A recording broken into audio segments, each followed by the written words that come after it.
Ah, you got that part. Okay, good.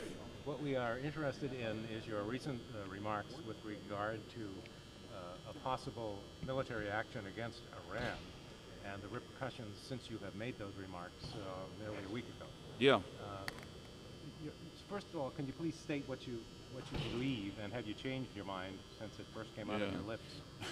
No. Here's the point, and this is something that I've been watching develop over the last 5 or 6 months with specific regard to what the Iranians are doing to hurt American soldiers in Iraq.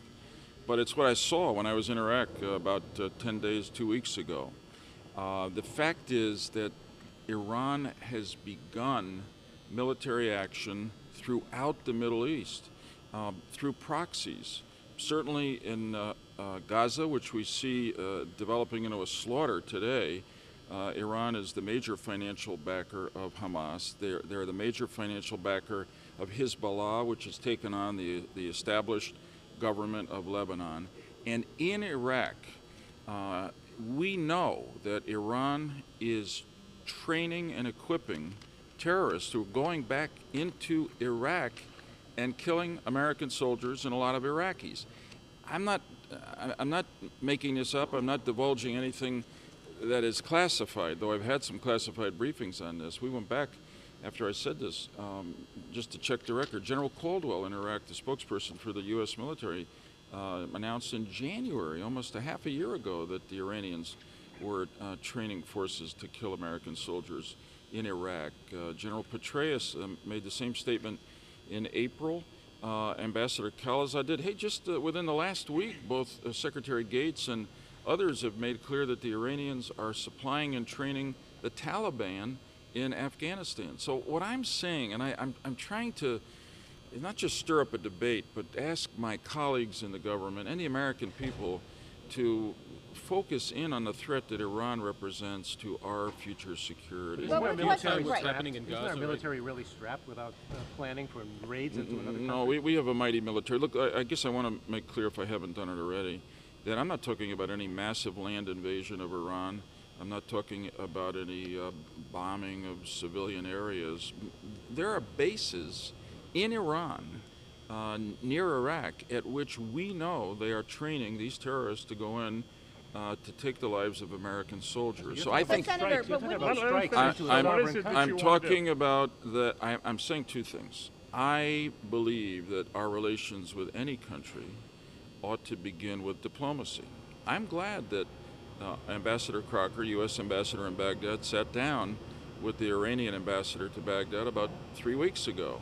In fact, the single issue that was talked about at that meeting, we know from public statements, was the evidence that Ambassador Crocker presented to the Iranians about exactly what I'm talking about, that Iran is training and equipping terrorists who have killed more than 200 Americans. I'm saying that unless diplomacy is backed with a credible threat of military consequences, if Iran doesn't respond to diplomacy, then they're just going to keep killing American soldiers and a lot of other allies of ours in the Middle East. But wouldn't this lead to an all-out war in the region? Isn't that the fear? Once you get Iran here's what I'm.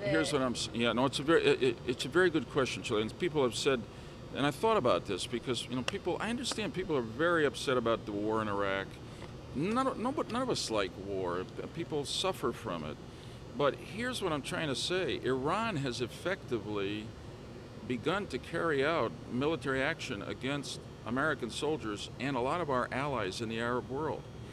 And if we just sit back, they're going to continue to move forward. They're going to take it as a sign of weakness. So what I'm saying is, if we knock out a base of theirs, if we have to do that, at which they're training these terrorists, yes, they may respond. But look, they're already on the move against us, and they're killing people as a result of it. I hope this is not necessary. But I can tell you, as I traveled throughout the Middle East, particularly in the Arab world, people are worried about Iran and the current leadership of Iran and their aggressiveness, and they depend on the United States to be strong with them against Iran. And if we show weakness, they think that Iran will just continue to move. Your position goes beyond the Bush administration. if the Bush administration between now and January of '09, when he leaves office, doesn't do anything, is it your concern that Israel will be left to carry the water? I mean, Iran has already mentioned twice eliminate Israel. Right. Well, I presume you're talking there about the Iranian nuclear weapons program. Right. And I'm not talking about that now. I'm talking about something that's happening right now, which is that the Iranians are responsible for the deaths of a lot of American soldiers in Iraq. But I will tell you this, if we don't figure out, first through diplomacy, and if necessary through limited military action, how to stop the Iranians from killing Americans and our Arab allies today, it's going to be impossible for us to do what everybody in both parties of all ideologies say we have to do tomorrow, which is to stop them from getting nuclear weapons. That's not How what many I'm of your talking about. colleagues agree with you? I have no idea.